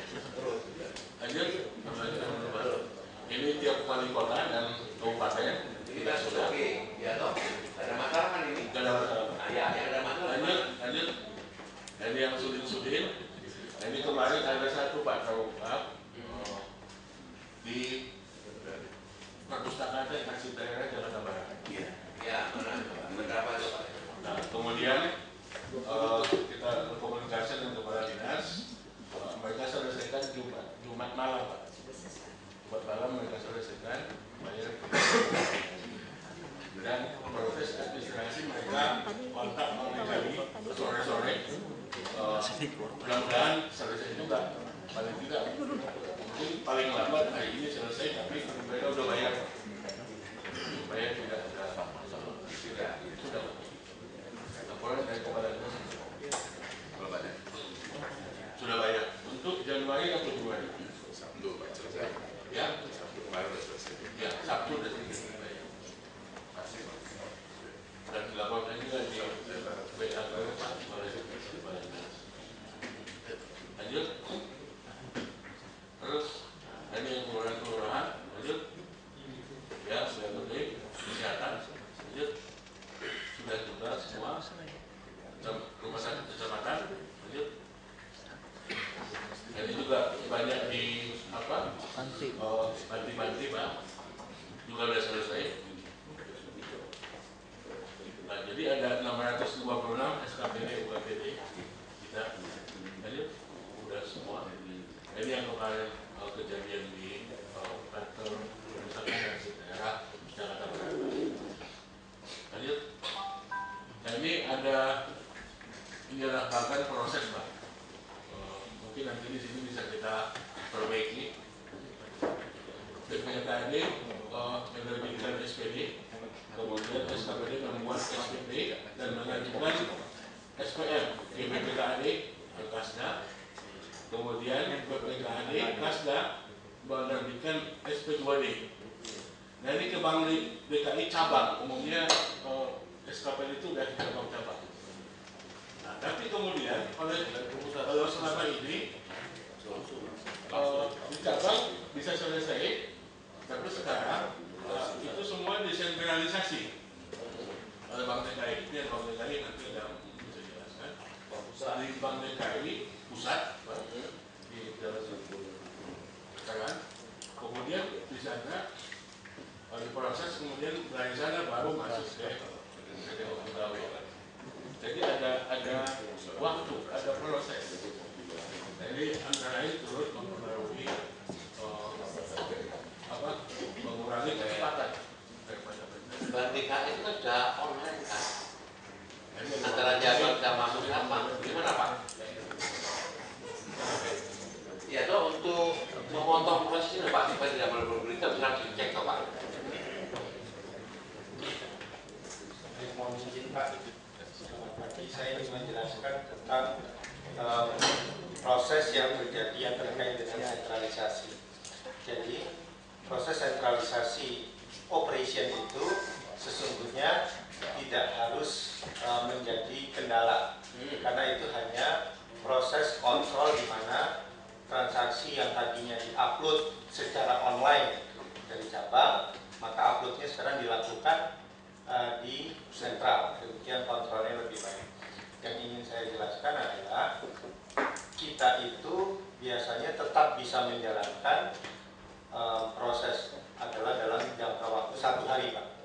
Nah, memang ini yang kemarin terjadi di akhir bulan kemarin, yang biasanya kami terima tersebar di banyak tanggal, kemudian kemarin akhir bulan itu kami terima di 1 tanggal, sehingga bukan masalah itu di cabang ataupun di sentralnya, tetap semuanya adalah akan menjadi bottleneck itu, Pak. Tapi kami sudah melihat peluang untuk perbaikan, yaitu dalam hal ini kita sesungguhnya bisa melihat ada 2 hal. Yang pertama, jadi semua itu kan antara data yang ada di BKD yang kita terima yang dari cabang-cabang untuk PHL. Nah, kedepannya kami akan bangun sistemnya yang dari BKD itu bisa langsung ke kantor pusat juga. Gitu. Jadi jangan tersebar ke cabang dulu, karena sekarang kan sama seperti ini akan ke cabang dulu, Pak. Terus yang kedua, kita juga akan memperbaiki prosesnya yang dari PHL itu juga masuk ke tempat kita secara lebih terkontrol gitu, Pak. Yang kejadian kemarin, kami terima data-data itu ada di tanggal 1 malam. Demikian sehingga kita proses sampai dengan tengah malam belum selesai, kami berhentikan sebentar untuk proses end of day, kemudian kami lanjutkan lagi proses uploadnya itu sejak subuh. Jadi setelah proses sistem end of day selesai, kita lanjutkan dan selesai proses upload keseluruhan itu ada sekitar jam 11. Jadi prosesnya menjadi tanggal 2-nya, tanggal 2 pagi, Pak. Mungkin itu penjelasannya, Pak. Terima kasih. Pak, untuk PHL dan BPS itu kan masing-masing semua nggak punya nomor rekening KPK. Betul, Pak ya? Betul, Pak. Iya, Pak. Ya. Nah, kalau tadi Bapak sampaikan akan dibangun sistem ya. Oh, akan apa segera nggak, Pak? Supaya begitu sudah datang dari BPKD kita sama BKD kita langsung kan masuk ke rekening dia, Pak. Langsung masuk ke rekening dia, Pak. Sehingga tidak ada lagi nunggu, cepat lah. Semua bank kan seperti itu, Pak. Kalau sudah Bapak dapat duit dari kita untuk ini namanya sekarang sudah selesai semua sama, kan gitu kan ya? Kan langsung Bapak tinggal nomor rekeningnya masuk semua, Pak. Sistemnya dia. Ya, jadi sistemnya ini, Pak, yang perlu diperlukan. Dan jangan sampai salah nomor rekening, Pak. Karena banyak komplain juga. Tagihan, nomor rekening, gitu, banyak komplain juga, Pak. Sistemnya harus betul-betul diperbaiki. Boleh Ya, Pak? ya. Jadi memang kejadiannya adalah data yang kami terima itu kan mestinya ada dengan nomor rekening yang Ya. benar. Nah, ini banyak yang mesti kembali, Pak. Proses kembali datanya ini Nggak ada nomor rekeningnya. bukan tidak ada, biasanya salah. Iya, jadi bolak-baliknya ini yang masih harus kita perbaiki. Pemahaman akan bangun sistem, saya yang terpikir adalah akan berdiskusi dengan pihak Pemprov di mana supaya data rekening itu juga bisa ada di data karyawannya itu, sehingga nantinya juga nggak pernah ada salah lagi gitu. Paling-paling hanya ada untuk yang baru. Karena sekarang walaupun lama itu kadang-kadang juga salah juga, Pak. Masalahnya masalah operasi itu, jadi bukan masalah tentang sistemnya. Jadi komputerisasinya bukan masalah. Bukan masalah, ya. Iya. Inputnya yang penjelasannya, Pak. Iya. input datanya. Iya. Ini ada BPKD sama BKD. Ada Pak? Saya tambah sedikit, Pak. Saya kira masalahnya bukan tidak ada nomor rekening, tetapi pegawai kita saldo minimal itu kan 25.000, Pak. Diambil semua saldo dengan 25.000 lalu terpotong di administrasi. Saya karena saldonya 0 atau apalagi minus, itu tertolak di bank. Nah, yang kami usulkan kemarin di rapat di Bapak Sekda, kalau dia pegawai PHR kita atau pegawai DKI, saldonya minus pun itu bisa langsung ditransfer. Jadi tidak perlu lagi bikin rekening baru atau mengaktifkan kembali rekening tersebut. Kalau yang salah bisa jadi juga karena ini sistemnya, kalau teman-teman itu sistem cemplung gitu. Kadang-kadang bergeser satu level itu kemudian pernah terjadi di distrik misalnya salah bayar pada rekening karena geser salah bayar tadi. Nah, yang sekarang bermasalahnya sebenarnya adalah kalau dulu selesai di cabang itu perlu waktu 1 atau 2 hari lagi berproses di pusatnya gitu. Nah, birokrasi ini yang kita berharap bisa kita hindari sehingga bisa 1 hari itu langsung bisa transfer ke rekening. Bagaimana mekanisme di dalam Bank DKI, saya kira silakan Bank DKI deh. Jangan sampai selesai masuk ke DKI tapi perlu waktu 2 hari lagi untuk sampai ke rekening masing-masing. Terima kasih, Pak. Lanjutin Pak. Bang DKI, saya nggak yakin kalau data PHR kelurahan karena belum pegawai Pak, belum pegawai PNS, jadi memang kontrak individual. Saya nggak yakin bahwa data mereka sudah ada di BKD, jadi mereka sudah tersebar, sehingga mereka memang selalu ke cabang terdekat. Jadi kalau Bapak tadi sebutkan data itu dari BKD, termasuk nggak ada Pak data itu. Jadi base datanya itu adalah tersebar. Saya jelaskan Pak. Jadi saya menjelaskan memang ada 2. Jadi pertama adalah data yang dari BKI, yang kedua data yang kita terima yang cabang-cabang yang tersebar dari PHR. Kalau untuk yang data BKI sekarang itu kan data yang dari BKI belum ada nomor rekeningnya, kita akan link dengan sistem kita supaya dapat nomor rekening langsung masuk. Interupsi Pak, mungkin Pak ini masuk bukannya PNS yang tersedia. Kalau PNS, yang non PNS Pak. Jadi tidak lewat BKD. Ya. Yang saya tadi mau jelaskan pada kejadian kemarin itu kan bersamaan antara yang PNS dan non PNS, sehingga jadi memang prosesnya sampai dengan pagi tadi gitu loh. Namun kalau prosesnya untuk yang kami terima Pak, itu seperti saya jelaskan hari itu diterima kan, kalau sudah diproses pastinya hari itu. Yang kejadian kemarin hanya karena volumenya sangat tinggi pada saat yang sama. Ini yang mesti kita perbaiki ke depannya. Kalau yang dari PH betul Pak, akan tetap kita terima dari cabang, dan itu yang banyak bolak-baliknya. Memang enggak. Jadi ada dua sistem Pak di tempat kami untuk memprosesnya. Sistem yang berbeda gitu. Itu aja Pak penjelasannya. Mohon jangan dijelaskan. Memang berbeda. Jadi kalau tidak bisa Bapak harapkan 1. Iya betul. Sebab itu di 267 kelurahan, kecamatan dan sulit-sulit sama PDUPT. Memang tidak ada. Masih connect dari semua cabang Anda.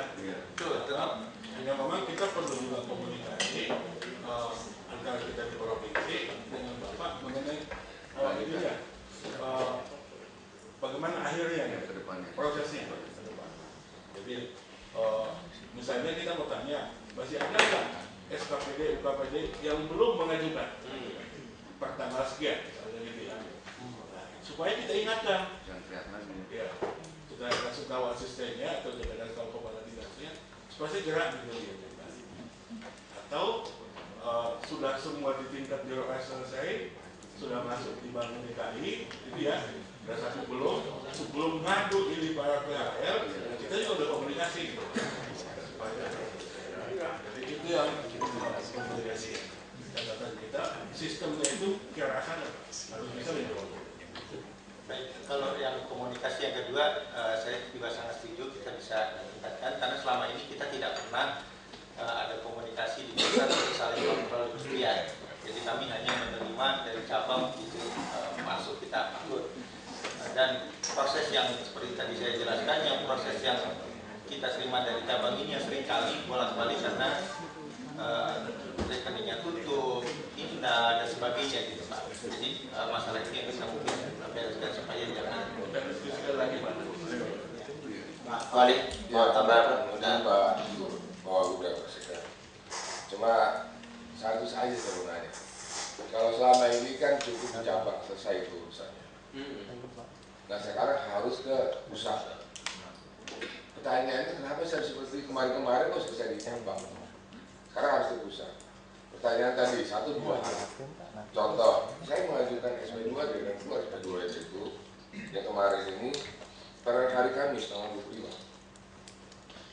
Kamis tanggal 25. Kemudian bisa cair itu hari Senin tanggal 1. Itu makan waktu.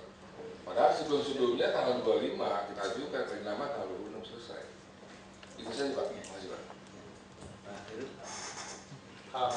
Saya akan menjelaskan bahwa proses membuat banking proses yang sentral itu memang adalah best practice-nya di dunia perbankan Pak. Jadi memang kalau kami melakukan itu adalah sesuatu yang lazim. Di dalam kami membuat proses demikian itu selalu ada satu kondisi bahwa SLA itu tidak boleh menjadi lebih buruk. Ya. Jadi tadi saya menjelaskan juga bahwa untuk yang kita terima kemarin hari tanggal 1 malam itu langsung diproses juga. Ya, kalau ada kelembatan ada kelembatan.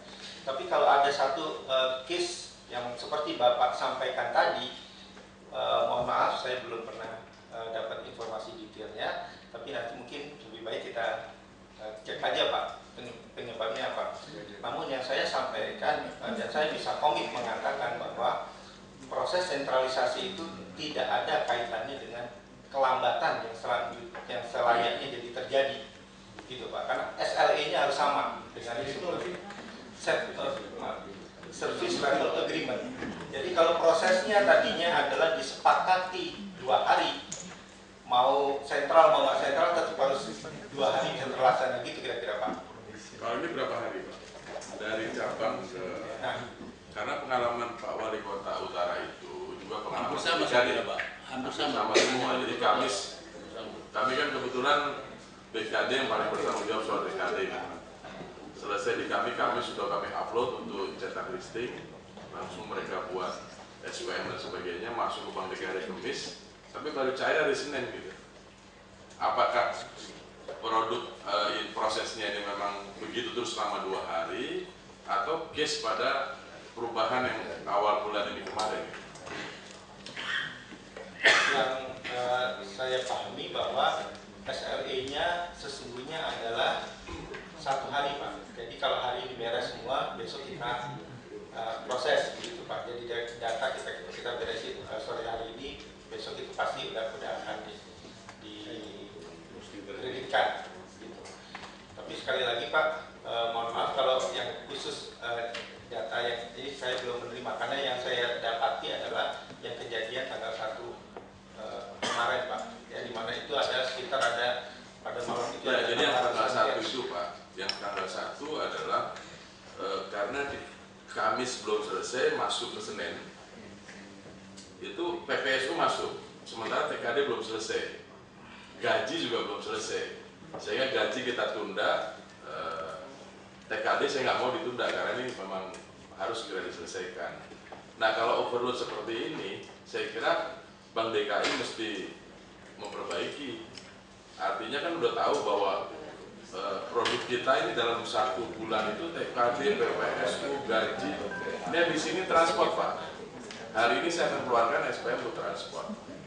Besok TKD awal bulan, TKD tahap 1 bulan Maret. Jadi memang saya kira kalau alasannya overload, barangkali ini harus kita lihat. Nah, kalau kemampuan dan Bank DKI nggak bisa, kita bisa cari bank lain. Betul Pak, kami komit. Jadi seperti tadi saya jelaskan bahwa tanggal 1 kemarin itu adalah pertama kali kita mendapat data itu, jadi baru tahu loadnya segitu besar gitu.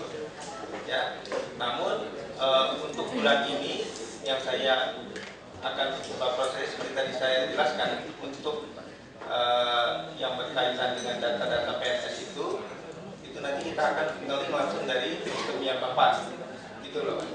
Jadi tidak mempengaruhi yang dari cabang-cabang uploadnya. Yang akan upload tetap adalah yang dari cabang, tapi yang dari cabang pun juga akan kita perbaiki supaya nanti benar-benar yang kalau ada yang kotor saja yang tidak diupload gitu. Kalau sekarang ditunggu bersih baru upload gitu Pak. Jadi memang ada perbaikan proses tentang itu. Bukan tentang capacity. Hanya capacity itu hanya karena kemarin aja istilahnya kita belum menyiapkan. Oh ternyata volumenya adalah segitu. Kemarin adalah yang pertama kali Pak. Ya, akhir bulan ini kalau dengan proses yang sama atau dengan volume yang sama mestinya tidak terjadi. Itu aja Pak. Ada tambahan lagi? Siapa yang mau menambahkan? Cukup, cukup ya. Baik, izin Pak Wagub, ini catatan saya. Untuk Maret, ya, Maret ini PPSU dan PHL yang lain, ini 1 April sudah mesti terbayar semua. Ya. Ini udah pembelajaran Januari Februari, jadi yang untuk Maret tepat 1 April harus sudah dibayar semua. Jadi prosesnya mendahului. Prosesnya mendahului. Yang kedua, Bank DKI ya, terkait dengan saldo minimal ya, buat PPSU ini, kalau mau dikunci dengan sistem kunci aja. Jadi memang ada mesti saldo minimalnya Pak gitu. Dengan sistemnya gitu. Jadi itu pertama. Kalau mau ada kebijakan dari Bank DKI minus pun tadi seperti usul BKD bayar aja gitu. Jadi tidak ada rekening mati dia gitu. Kecuali rekening mati ini dimintakan oleh SKPD gitu. Dimintakan oleh SKPD misalnya karena PPSU ini berhalangan ya, meninggal, sakit, keluar dari PPSU ya, berhenti ya karena malas atau diberhentikan gitu. Jadi mesti ada laporan dari SKPD-nya. Izin Pak Wagub ya. Masih Bang DKI, terima kasih Pak. Pak Direktur ya, Pak Asisten. Masih lanjut Pak mengenai PHL. Ya. Mau ada lagi tuh? Apa lagi Pak? Sudah dibayar Pak. Ini yang tadi Pak, faktor penyebabnya. Iya. Jadi makanya nanti dengan Pak Menteri kita juga diskusi detail supaya kita tahu posisi mana gitu ya. Dan juga dengan tentunya birokrasi BKAD dengan BKD dan sebagainya. Supaya kita bisa monitor, jangan sampai mulai dari duluan baru kita nggak tahu. Oke lanjut. Nah ini kalau untuk ini barangkali ya. Bank DKI bisa itu di bawah Pak. Menyangkut standar upah bagi PHL Pak. Jadi yang sudah ada SK-nya itu baru dinas kebersihan. Jadi tidak sama semua. Jadi yang untuk perawatan aja 1,3 USP. Nanti kalau yang lebih ahli termasuk misalnya pengemudi kapal itu 2,3 ada juga. Nah dinas lain, dinas bina marga, dinas tata air, dinas taman, dinas kelautan, ya, itu masih sama Pak. Bahkan dokter hewan misalnya sama dengan yang SMA. Kemudian ahli landscape di taman sama dengan yang SMA. Nah, ini nanti dibawa di rapat asisten, ya, dilahirkan pergubnya Pak, ya, dipergubkan karena ternyata di lapangan ini ada PPSU yang terampil, gitu. PPSU terampil ini misalnya operator beko, ya, operator apa lagi, sopel, ya. Yang itu pertamanan yang bisa melilit di pohon ya, gitu. Kemarin kita tanya ini standarnya apa gitu. Kalau dia operator beko kan dia punya sertifikat, jelas gitu. Nah, kalau yang taman ini selihai apapun yang ada sertifikat siapa nih gitu. Nanti bisa-bisa kita subjektif gitu kan. Kita bisa subjektif, ini kita anggap ahli semua gitu. Nah saya minta ini ada contoh dari kebersihan ya. itu bisa dijadikan acuan ya, supaya payungnya kuat, nanti dibuat pergub. Jadi SKPD yang punya kepentingan ini merapat ke asisten, Bapak asisten segera didapatkan Pak. Ya, seperti ada dokter hewan, ya dokter kita juga yang ini dibayar sama dengan 3,1. Ya. Sekretaris PKK, dokter, ya, itu juga dibayar 3,1. Nah, ini mesti dibuat segera standarnya. Tapi siap-siap aja BPKD ini dari 5,1 triliun, wah bisa 6 nih gitu. Bisa udah setengahnya TKD nih, lebih. Iya, sama dengan gaji pegawai PNS gitu. Nah, nanti ke depan kalau memang ASN ini berjalan, ya, yang ini nih, yang berkarir dari PPSU, nanti bisa jadi kepala dinas ini. Ya, kalau dia sudah pegawai tenaga kontrak itu, kalau di Pak Agus sudah oke kan, kalau PP-nya sudah, ya nggak apa-apa jadi sekda juga. Kan saya udah pernah sekda. Kalau yang belum pernah sekda bisa nyesel ya. Ya, jadi ini harus dibuat. Katanya kita ini kan administrator, ya. Jadi bagaimana mengadministrasi keadilan gitu. Ya, jadi ini yang harus kita buat. Bagaimana kita membuat sekali lagi mengadministrasi keadilan bagi teman-teman yang memang aktif di Pemprov DKI Jakarta. Ya. Ya, baik. Ya. Jadi gitu maksudnya oke. Ini pengalaman bagi kita semua. Ke depan tidak boleh lagi terjadi keterlambatan pembayaran untuk BHL maupun BPS. Tidak boleh. Dan sekarang ada Bank DKI, tadi sudah kasih warning oleh sudah DKI ya. Sanggup enggak? Kalau enggak kita awasi lagi Pak. Bercanda tadi Pak. Ya? Oh, bercanda tetap serius gitu. Nah, maksud saya begini, serius menyangkut serius. Karena serius. Maksudnya begini, karena Bank DKI itu namanya Bank DKI, milik DKI. Bank DKI juga harus proaktif, Mas saya, untuk menguber-uber kalau data belum masuk. Bank DKI harus siap untuk lembur kalau perlu. Ya, kalau misalkan data itu masuk hari Jumat katakanlah ya, itu lembur sampai Sabtu sampai Minggu, supaya hak-haknya pegawai itu terpenuhi. Dia nggak mau tahu sistem kita Pak. Yang dia tahu adalah saya sudah kerja keras luar biasa, berharap tanggal 1 atau tanggal 2 gaji udah masuk rekeningku. Kan gitu Pak ya. Jadi saya serius ini Pak, sudah ditangkap apa gitu loh. Karena banyak yang enggak, maksud saya begini, kalau bank lain bisa kenapa kita tidak gitu Pak. Untuk koreksi ke dalam gitu. Maka kita perlu proaktif. Gitu Pak ya. Jadi supaya nggak terjadi lagi seperti ini. Dan supaya tidak lagi terjadi, kemudian kita mencari kambing hitam. Kesalahan kan gitu kan ya, baik di SKPD, OKPD maupun di BKD dan BPKD. Kalau semuanya proaktif ini, dengan memperhatikan nasib ini loh Pak. Saya pikir begitu Pak Sek ya. Kalau ini saya serius bukan guyon Pak Suradika. Untuk perbaikan sistem kita Pak. Untuk perbaikan sistem kita Pak. Seperti ada komplain dari pegawai kita. Bayangkan begitu saya prihatin kalau pegawai DKI ini ya tidak aktif atau tidak membuka rekening di Bank DKI, tapi dia lebih percaya kepada bank di luar DKI. Banyak yang seperti itu Pak. Termasuk mencari pinjaman bukan dari Bank DKI, karena Bank DKI dianggap lebih tinggi bunganya dibandingkan dengan bank di luar DKI. Padahal semua dana DKI, uang DKI masuk di Bank DKI. Bisa-bisa Bank DKI ini autopilot bisa Pak gitu ya. Bisa cari nasabah gitu kan. Ini Pak, ini tantangan kita Pak. Ya, saya pikir ini peringatan buat salah kirinya aja ya. Itu Pak.